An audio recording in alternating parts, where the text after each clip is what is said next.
не спираме да експериментираме. Това е. Даже мисля, че ако спре експеримента, много неща биха се загубили.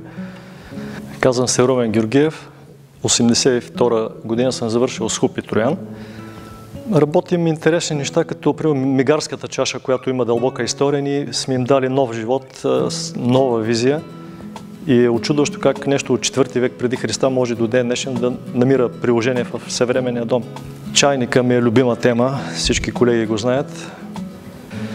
Когато работя с деца, се опитвам индивидуално всяко дете да го усетя, защото наистина децата са много различни.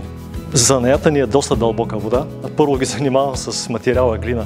Казвам как се е образувала глината, какво е естеството на това благородно тесто.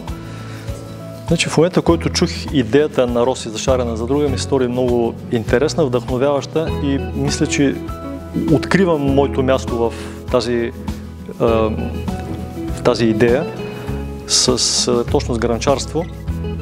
Самото ни съприкосновение на ателиета, различни занаяти един до друг, мисля, че това само би допринесло за да се дообогатяваме и да израстваме самите ние. И съответно да го предаваме на учениците, на всички, които искат да го учат. Тази идея да се развие, да стане пълнокръвна и да прибъдва, просто да бъде добър пример, един образец да запали и други хора да правят подобни неща.